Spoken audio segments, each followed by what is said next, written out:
তো আসসালামু আলাইকুম সম্মানিত দর্শক, আজকে আমাদের সেলাই প্রশিক্ষণ কেন্দ্রের ৬ষ্ঠ নম্বর ক্লাস। আজকের এই ক্লাসের মাধ্যমে আমরা শিখব নর্মাল একটা প্লাজো কিভাবে সঠিক নিয়মে সেলাই করতে হয় এবং সঠিক নিয়মে কোমরের যে রাবারটা আছে সেটা কিভাবে কাটিং করে কোমরে অ্যাটাচ করতে হয় এলাস্টিক। ঠিক আছে, তো আজকে আমাদের এই বিষয়গুলো মূলত থাকবে। তো এই প্লাজোটির যারা লাইভ ক্লাস দেখেননি, আমাদের বিগত ৫ম নম্বর ক্লাস এই ফেসবুক পেজে দেওয়া থাকবে, সেখানে আপনারা লাইভটা দেখে নেবেন। পূর্বের লাইভে আমরা কিভাবে সহজ নিয়মে একটা প্লাজো কাটিং করতে হয় সেটা দেখিয়েছি, কিভাবে প্লাজোর লম্বা থেকে হাইয়ের মাপটা বের করতে হবে, কিভাবে এখানে কত ইঞ্চি বডির জন্য কত ইঞ্চি লুজ দিতে হবে, সবগুলাই ডিটেলসে সুন্দরভাবে বোঝানো হয়েছে। যারা কাটিং ভিডিওটা দেখেননি তারা এই পেজে পেয়ে যাবেন। আর যারা ইউটিউব থেকে দেখতে ভালোবাসেন, আমাদের এই সেম নামে বিডি দর্জিবাড়ি সেলাই প্রশিক্ষণ নামে একটা চ্যানেল আছে, সেখানে সকল লাইভ ক্লাসগুলা রিআপলোড করা হয়ে থাকে। তো আশা করি যারা ফেসবুকে দেখেন তারা ফেসবুকে একটু লাইক কমেন্ট শেয়ার করে দেবেন, ইউটিউবে দেখলে ইউটিউবে কমেন্ট শেয়ার করে আপনার মন্তব্য জানিয়ে দেবেন। ঠিক আছে, আর রেগুলার প্রতিদিন 3টা 30 মিনিটে আমাদের লাইভ ক্লাস শুরু হয়ে থাকে। প্রতিদিন নিত্য নতুন কাটিং এবং সেলাই ভিডিও পেয়ে যাবেন, ঠিক আছে, লাইভের মাধ্যমে। তো বিগত লাইভে যারা এই প্লাজোটির কাটিং ভিডিও দেখেছেন, আজকে সেলাই ভিডিও তারা সহজেই বুঝতে পারবেন, কেননা কাটিং যারা দেখবেন আগে তারা সেলাইটা উপলব্ধি করতে পারবেন। তো সর্বপ্রথম প্লাজোর আমরা যে কাজটা করব, পায়ের নিচের যে মোড়ানিটা আছে সেটা দিয়ে নেব। তো লক্ষ্য করুন, এখানে কিন্তু দুইটা পার্ট আছে, দুটা পায়ের জন্য। এখান থেকে একটা পার্ট আমি নিয়ে নিলাম। তো নিচে মোড়ানি দেওয়ার জন্য এখানে 1.5 ইঞ্চি চওড়া আমি কাপড় রেখে দিয়েছিলাম। হ্যাঁ, তো নিচের মোড়ানিটা দেবো, সেটা 1 ইঞ্চি চওড়া আমাদের টিকবে। এখানে 1.5 ইঞ্চি আছে, প্রথমে হাফ ইঞ্চি এভাবে একটা ভাঙ্গান দিয়ে নেব। হ্যাঁ, হাফ ইঞ্চি একটা ভাঙ্গান দিয়ে তারপরে এই দাগ বরাবর, মানে আমাদের প্লাজোর যে লম্বা আছে এই লম্বা বরাবর এভাবে আর একটা ভাঁজ দিয়ে দেব, এভাবে। ঠিক আছে, তো যারা নতুন আছেন প্রথমে সুতি কাপড় নখ দিয়ে এভাবে চেঁচে নেবেন সুন্দর করে, এভাবে নখ দিয়ে আগে বসে নেবেন। হ্যাঁ, প্রথমে হাফ ইঞ্চি একটা ভাঙ্গান দেবেন, তারপরে 1 ইঞ্চি চওড়া করে আরেকটা ভাঙ্গান দিতে হবে। তো এভাবে যারা একবারে মানে ভাঙতে পারবে না, আগে এভাবে ভেঙে নেবেন, তাহলে আপনার সেলাইটা সোজা হবে। হ্যাঁ, তারপর এই সেলাই আমাদের এই মুখে মুখে এটা দিতে হবে, সেলাইটা যাতে সুন্দর হয় এবং সোজা থাকে এদিকে একটু লক্ষ্য রাখতে হবে। হ্যাঁ,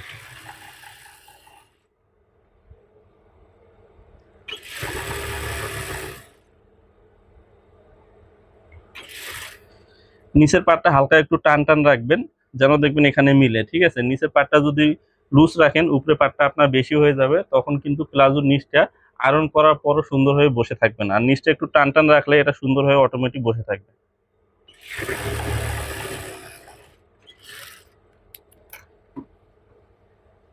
তো একটা পা এভাবে সেলাই দিয়ে নিলাম, আর একটা পা সেম বরাবর আমরা সেলাই করে নেব।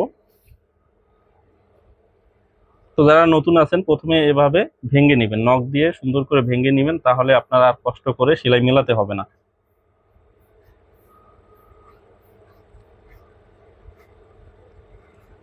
একটা ভাঙান দিলে হয়ে যাবে। তারপরে 1 ইঞ্চি চওড়া আগেরটা যেভাবে দিছি সেইভাবেই এটা কিন্তু দিতে হবে।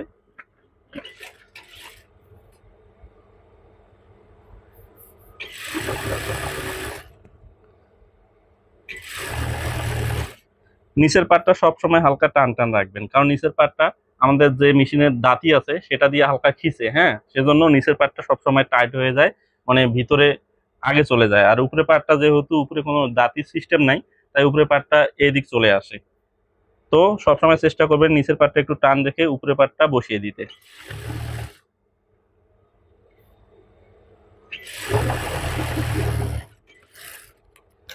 তো দুটো পায়ের নিচে কিন্তু আমি সেলাই দিয়ে নিয়েছি।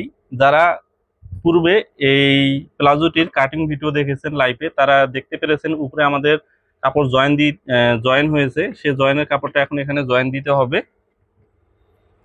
তো উপরে আমাদের জয়েন পড়ছে, কাপড় লম্বায় শর্ট ছিল। প্লাজোতে যেহেতু কোমরের নেফা যেটা হয় সেটা কাটিং করা হয় না, লম্বা হিসাবে যে মাপটা থাকে সেই মাপ বরাবর কাটিং করতে হয়। তাই অনেকেই দেখা যায় কম কাপড় নিয়ে আসে। কম কাপড় নেওয়ার ক্ষেত্রে আমাদের যে কাজটা করতে হয়, উপরে জয়েন দিতে হয়। হ্যাঁ, তো এই প্লাজোর লম্বা ছিল 38 ইঞ্চি, তাই আমাদের উপরে জয়েন পড়েছে। তো জয়েনের কাপড়টা এখন এখানে আমি জয়েন দিয়ে নেব।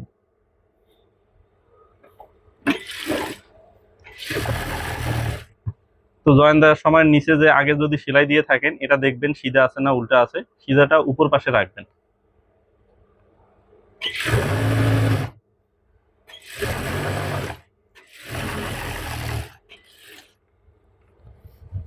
তো দুটো পায়ে সুন্দর করে জয়েন্টটা দিয়ে নিতে হবে।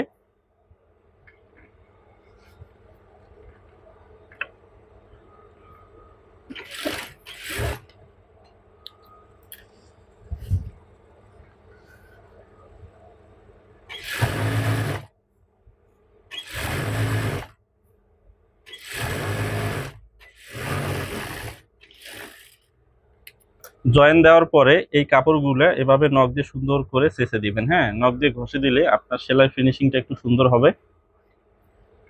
তো এভাবে দুই পাশে কিন্তু আমরা সুন্দর করে জয়েন করে নিলাম এবং নিচের যে মোড়াইনটা আছে সেটাও দিয়ে নিলাম। এখন আমাদের দুইটা পার্ট মিলিয়ে হাই জয়েন দিতে হবে।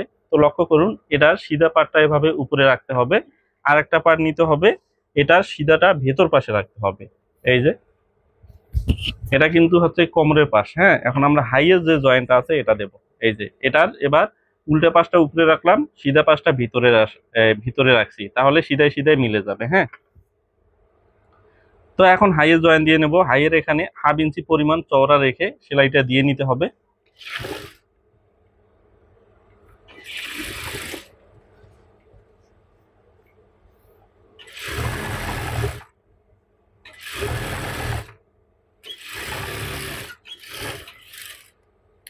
তো এগুলাতে ডাবল ডাবল সেলাই দেওয়ার চেষ্টা করবেন। হ্যাঁ, আমি একটা সেলাই দিয়ে আপনাদের সহজে দেখিয়ে দিতেছি।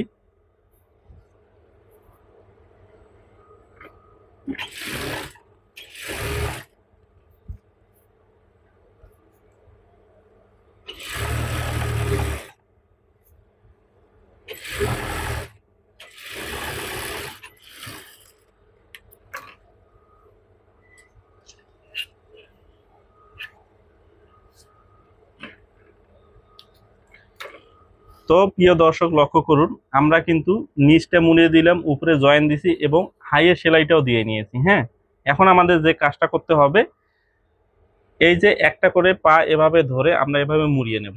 নেওয়ার পরে এই যে আমাদের পুরা এপা থেকে এপা হাইয়ের জয়েন্টটা দিয়ে নিতে হবে। হ্যাঁ, তো এটা এভাবে সিধা পাশটা ভেতরে রাখবেন, রাখার পরে এটা ডাবল করে নেবেন।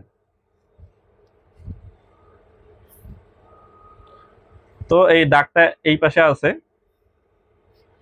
তো দাগটা আমাদের ভেতরে চলে যাবে, যেহেতু কাটিং করার সময় এক পাশে শুধু দাগ দেওয়া হয়ে থাকে।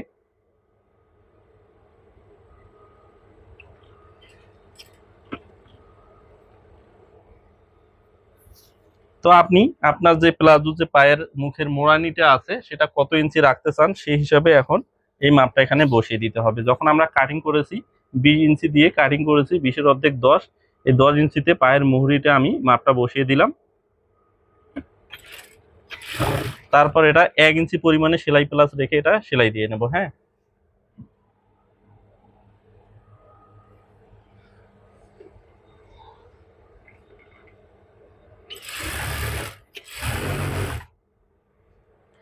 তো প্লাজো সেলোয়ারের ভেতর সব থেকে সহজ একটি কাজ, কেননা প্লাজোতে বেশি ঝামেলা নাই।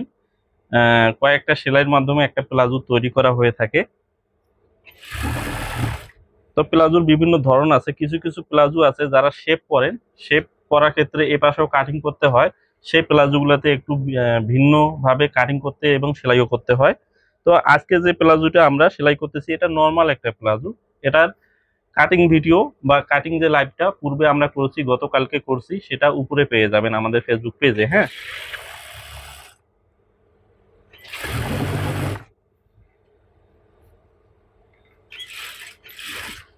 তো হাইয়ের এখানে একটু সুন্দর করে টাক দিয়ে নেবেন, কারণ হাইয়ের এই জায়গাটা একটু ছিঁড়ে যায় তাড়াতাড়ি।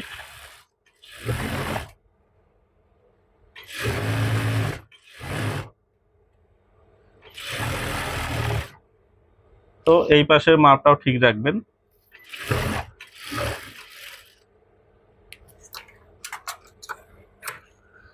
এরপর এখানে একটা টিপস আপনাদের দিয়ে দেই, এই যে কাপড়গুলো আছে বাড়তি যে কাপড়গুলা, এগুলো এভাবে সুন্দর করে মুড়িয়ে ভেতর পাশে দিয়ে দিবেন। হ্যাঁ, এভাবে সুন্দর করে মুড়ে দিবেন, তাহলে যে যখন প্লাজোটা পরবে নিচে যে এই বাড়তি কাপড়গুলো থাকে এগুলো দেখা যায় আর দেখা যাবে না এভাবে মুড়িয়ে দিলে।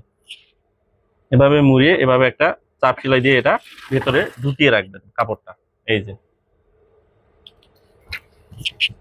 তো এ পাশের যে ভেতরে কাপড়গুলো আছে এগুলো আমরা এভাবে মুড়িয়ে দেব।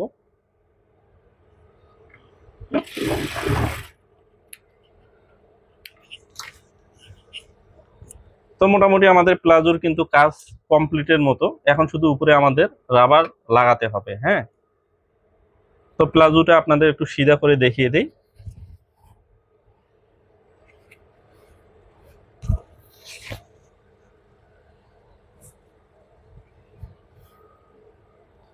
এই প্লাজোটা আমরা শুধু দুইটা মাপ দিয়ে কাটিং করেছি, একটা হচ্ছে লম্বার মাপ আর একটা হচ্ছে বডির মাপ। ঠিক আছে, তো বডির মাপের সূত্র দিয়ে আমরা হাইয়ের সূত্র এখানে যে মাপগুলো থাকে এগুলো বের করেছি, এবং লম্বার মাপ দিয়ে আমরা হাইয়ের সূত্র হাইটা বের করেছি। ঠিক আছে, তো যারা কাটিংটা দেখেন নাই অবশ্যই কাটিং ভিডিওটা দেখবেন, তাহলে কিভাবে লম্বার মাপ দিয়ে হাইয়ের মাপ বের করা হয় সে সূত্রটা পেয়ে যাবেন। হ্যাঁ, তো এখন এভাবে সুন্দর করে আয়রন করলে এভাবে এটা বসিয়ে থাকবে।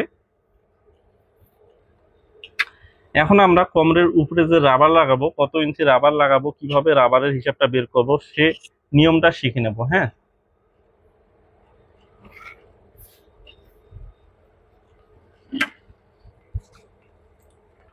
তো অনেকে চিকন রাবার লাগায়, আবার অনেকে চওড়া রাবার লাগায়। আমার কাছে এটা আছে 15 ইঞ্চি চওড়া, এখানে আছে।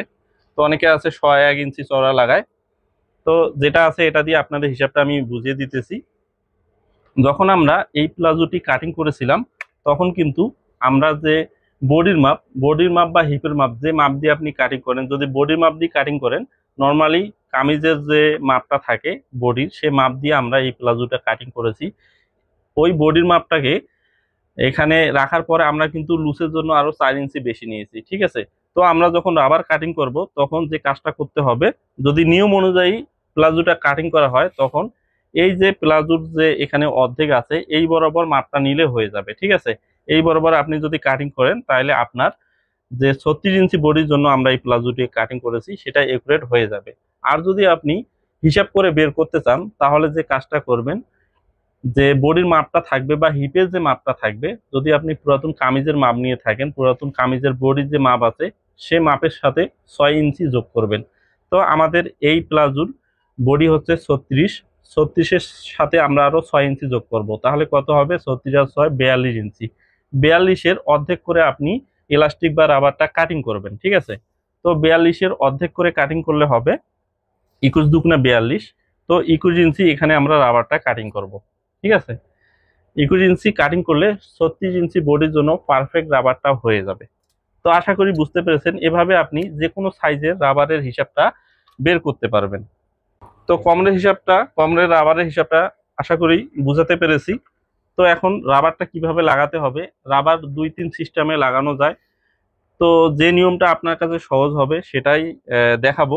তো আজকে একটা নিয়ম দেখাবো, পরবর্তী যদি কোনো সেলোয়ার আপনাদের সেলাই করে দেখাই তখন আরেকটা সিস্টেম দেখাবো। এভাবে ধাপে ধাপে যতগুলো সিস্টেম আমার জানা আছে আপনাদের এক এক করে দেখাবো, যেটা আপনার কাছে সহজ মনে হবে আপনি সেটা ফলো করে কাজ করতে পারবেন। তো এখন আমরা রাবারের এই যে দুইটা মাথা এক করে নিয়ে এভাবে আগে জয়েন দিয়ে নেব। হ্যাঁ,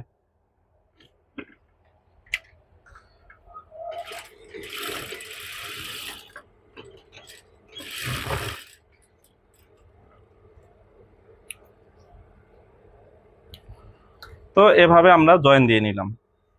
এরপরে এই যে এখন আমরা রাবারটা এখানে লাগিয়ে নেব। তো এখানে দেখবেন আপনার হাইয়ের যে সেলাইটা আছে এটা কোন পাশে গেছে ওই পাশেই এই সেলাইটা রেখে দিবেন, তা না হলে এখানে একটু টান খেয়ে যায়। তো যে পাশে নিচের যে হাইয়ের এখানে জয়েন্টটা পড়েছে ওই পাশেই এই কাপড়গুলো আছে ওই পাশে রেখে দিবেন। হ্যাঁ, তো যেহেতু আমার এটা রাবারটা একটু চিকন রাবার, আপনারা যদি 1.5 ইঞ্চি রাবার লাগান তাহলে আরো ভালো হবে। আমার কাছে নাই বর্তমান, তাই যেটা আছে এটাই আপনাদের লাগিয়ে দেখিয়ে দিতেছি। তো এটা এভাবে লাগাবেন, এই যে কাপড়টা আছে এটা এর উপরে এভাবে বসিয়ে দিতে হবে। হ্যাঁ, তো এই সেলাইটা দেওয়ার সময় অনেকেই দিতে পারে না, রাবারের উপরে সেলাইটা নিয়ে আসে। যারা একদম নতুন শুরুতে সেলাই কাজ শিখতেছেন তারা কি করবেন, আপনি এখানে রাবারের নিচ দিয়ে সেলাইটা দিবেন। রাবারের মুখ বরাবর সেলাই দিলে প্রথম অবস্থায় আপনি অনেকবার রাবারের উপরে সেলাইটা দিয়ে ফেলবেন, বারবার খুলতে হবে, ঠিক করতে হবে। তো যারা নতুন অবস্থায় কাজ শিখতেছেন তারা এভাবে ধরে লক্ষ্য করবেন রাবারের নিচ দিয়ে ফিটটা যাতে বসে যায় সেদিক খেয়াল রেখে এভাবে সেলাইটা দিবেন। মূলত রাবার লাগার নিয়ম হইতেছে রাবারের গা ঘেঁষে ঘেঁষে সেলাইটা দেওয়ার, তাহলে রাবারটা একটু শক্ত হয়ে টাইট হয়ে থাকে। আর যদি নিচ দিয়ে দেন একটু লুজ থাকে। তো নতুন যারা আছেন তারা একবারে রাবারের গা ঘেঁষে ঘেঁষে সেলাই দিতে পারবেন না। পরবর্তীতে আমি আরেকটা সিস্টেম দেখাবো, ওই সিস্টেমে লাগালে আপনি কিন্তু পারবেন। তো আজকে যে সিস্টেমটা, আপনি রাবারের নিচ দিয়েই সেলাইটা রাখবেন, এই ফিটটা রাবারের নিচে রাখবেন, তাহলে রাবারের যে উপরে সেলাইটা উঠবে না এবং বারবার আপনাকে সেলাইটা খুলতে হবে না। তো এভাবে ধরে এভাবে নখ দিয়ে দেখবেন রাবারের যে ইয়াটা আছে এটা আপনি বুঝতে পারবেন, রাবারের মাথাটা কোন পাশে আছে, তার একটু নিচ দিয়ে সেলাইটা দিয়ে আসবেন।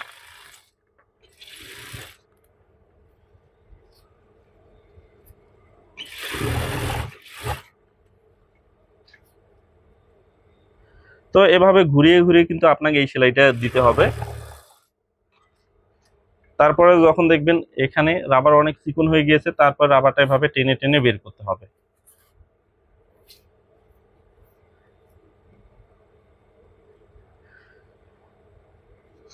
এখানে নিচের যে কাপড়টা আছে এই কাপড়টা একটু টান টান রাখবেন। টান টান রাখলে আপনার উপরে কাপড়টা লুজ হবে না। যদি না রাখেন তাহলে উপরে ছোট ছোট এরকম করে কুচি দিতে হবে, ঠিক আছে? তো যাতে কুচি না পড়ে তাই নিচের কাপড়টা টান রেখে উপরের কাপড়টা চেপে ধরে এর রাবারের সেলাইটা দিতে হবে। হ্যাঁ,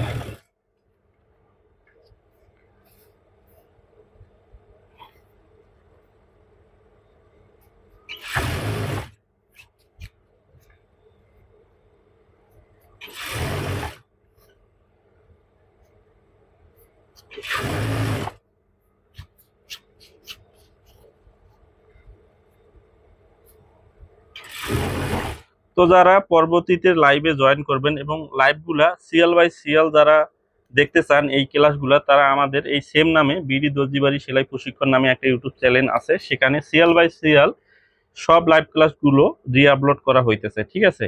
যারা ইউটিউবে দেখতে ভালোবাসেন তারা ওই চ্যানেলটা সাবস্ক্রাইব করে রাখবেন।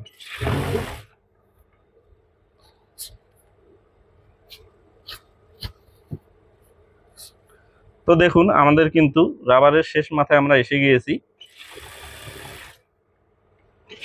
এখন এই জায়গায় সুন্দর করে টাক দিয়ে এটা বের করে নেব। হ্যাঁ, তো রাবারে মূলত দুইটা তিনটা করে সেলাই দিতে হয়। যদি আপনি একটু ভালো করে সেলান তাহলে এখানে দুইটা সেলাই দিবেন, দেখতে ভালো লাগবে। আর যদি নর্মাল ভাবে সেলাই করতে চান তাহলে মিডল সেন্টার দিয়ে আরেকটা সেলাই দিতে হবে। তো এই সেলাইটা কিভাবে দেবেন, এই সেলাইটা আপনি এভাবে দিলে কিন্তু হবে না। এই যে কাপড়গুলো বাড়তি আছে এই বাড়তি কাপড়গুলো চতুর্পাশে সমান আকারে দিতে হবে। হ্যাঁ, তো কিভাবে সমান করবেন, এভাবে যদি আপনি কাপড়টা টেনে টেনে চতুর্পাশে নিয়ে যান তাহলে কুচিগুলা যে বাড়তি কাপড়গুলো আছে কুচি আকারে চতুর্পাশে ছড়িয়ে যাবে। হ্যাঁ, তাই এভাবে একটা সেলাই দেওয়ার পরে এভাবে হাত দিয়ে টেনে টেনে কাপড়গুলো চতুর্পাশে বসিয়ে দিবেন। তো লক্ষ্য করুন এভাবে দুই তিনবার করার পরেই কিন্তু আমার কিন্তু কাপড়গুলা বাড়তি যেগুলো ছিল সেগুলো চতুর্পাশে সমানভাবে চলে গিয়েছে। এখন মিডল সেন্টারে আরেকটা সেলাই দিতে হবে। এই সেলাইটা মেশিনের সেলাই যে আছে সেটা একটু বড় করে দেবেন, মানে সেলাই পোরগুলো একটু বড় বড় করে দেবেন। তাহলে পরবর্তীতে আপনি যদি রাবারটা একটু বাড়াতে চান কমাতে চান সহজেই খুলতে পারবেন। তো এই জন্য আমি মেশিনের সেলাই যে আছে সেটা নর্মালি আমি 2-এ চালাই, এখন আমি 3.5-এ দিয়ে দিলাম। হ্যাঁ, এরপরে এই যে মিডল সেন্টারে এই সেলাইটা দিতে হবে। এই সেলাইটা আপনি নর্মাল যেভাবে সেলাই দেন সেভাবে দিলে হবে না, তাহলে আপনার রাবারটা যখন টানবেন এই সেলাইটা অটোমেটিক ছুটে যাবে। সেজন্য এই যে এখন কাপড়গুলো যে জড়ো হয়ে আছে এখান থেকে আপনার এটুকু আপনার শক্ত করে চেপে ধরতে হবে এবং এটা পেছনে হাত দিয়ে টেনে ধরতে হবে যাতে এই কাপড়গুলো এখানে ঘোষ খেয়ে না থাকে, ঠিক আছে? যদি নর্মালি ভাবে সেলাই দেন তাহলে কাপড়গুলো ঘোষ খেয়ে থাকবে, রাবারটা আর কাজ করবে না। তাই রাবার কাপড় দুইটাই টেনে ধরে আপনার সেলাইটা দিতে হবে। এই যে আমি এভাবে রাবার এবং কাপড় দুইটাই টেনে ধরলাম, যে ভেতরে যে অতিরিক্ত কাপড়গুলো আছে এগুলো এখন রাবারটা বাড়ার কারণে এটা কিন্তু সমান হয়ে গিয়েছে। হ্যাঁ, এখন আমরা এই যে মিডল সেন্টারে এভাবে সেলাইটা দিয়ে নেব। তো এভাবে অল্প একটু সেলাই দেওয়ার পরে আবার একটু দূরে এসে রাবার এবং কাপড় দুটাই এভাবে সুন্দর করে টেনে ধরবো। এভাবে পুরাটা সেলাই দিয়ে নিতে হবে।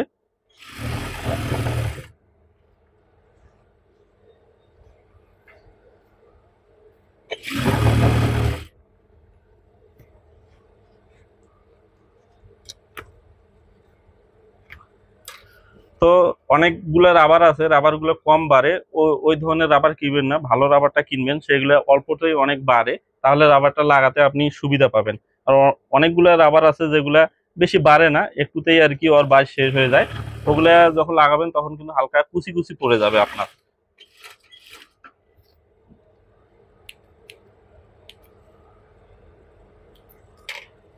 তো লক্ষ্য করুন আমার কিন্তু রাবার লাগানো শেষ। এখন রাবারটা এভাবে দেখুন বাজতেছে। আর যদি আমরা টেনে টেনে লাগাতাম তাহলে রাবারটা এক জায়গায় ওই কাপড়গুলো জড়ো হয়ে থাকতো, এবার যখন টানতাম তখন সেলাইটা ছুটে যেত। হ্যাঁ,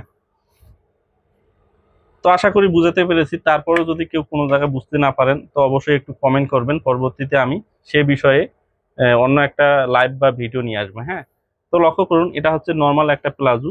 প্লাজো কিন্তু সেলোয়ারের ভেতর সব থেকে সহজ একটি কাজ, যেটা সহজেই তৈরি করা যায়। তো আপনারা যারা এই প্লাজোটির কাটিং ভিডিও দেখতে চান, কিভাবে হাইয়ের মাপ বের করবেন, কিভাবে এখানে লুজ দিবেন, এই বিষয়গুলো জানতে চান, তারা পূর্বের আমাদের লাইভটা দেখবেন, ঠিক আছে? আর যারা ফেসবুক থেকে দেখতে ভালোবাসেন ফেসবুকেও দেখতে পারেন, আমাদের এই পেজটি ফলো দিয়ে রাখতে পারেন। তো আশা করি বুঝতে পেরেছেন। অনেকে জয়েন হয়েছেন কিন্তু কমেন্ট আপনাদের পাইনি। তো ইনশাল্লাহ পরবর্তীতে যারা লাইভ ক্লাসে সংযুক্ত হবেন তারা অবশ্যই একটা করে কমেন্ট করবেন। হ্যাঁ, আপনারা কমেন্ট করলে আমরা উৎসাহিত হই, তাহলে আমাদের ভিডিও বা লাইভ করার আগ্রহটা বেশি বেড়ে যায়। তো দেখুন প্লাজো কিভাবে সহজ নিয়মে আয়রন করবেন, আয়রনের ব্যাপারটা আপনাদের দেখিয়ে দিই। প্রথমে এই যে সাইডের যে সেলাইটা আছে ভেতরের, এই সেলাইটা এভাবে খুলে এভাবে আগে আয়রন করে নিতে হবে। এভাবে সেলাইটা আগে ফেটে নেবেন। হ্যাঁ, দুই পায়ের মাঝখানে সেলাইটা এভাবে ভাগ করে নিয়ে আয়রন করে দিতে হবে।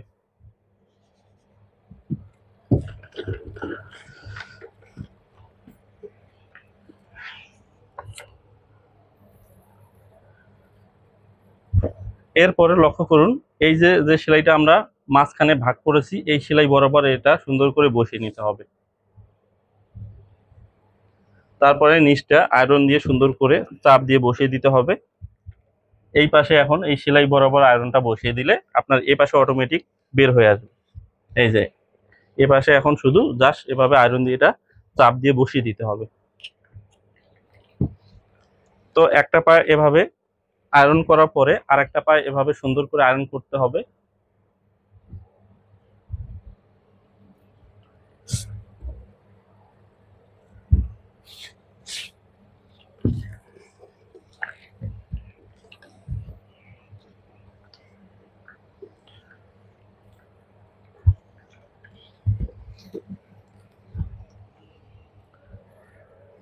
তো দুইটা পা আয়রন করার পরে এই যে আমাদের প্লাজোটা দুইটা পা এক করে নিলাম।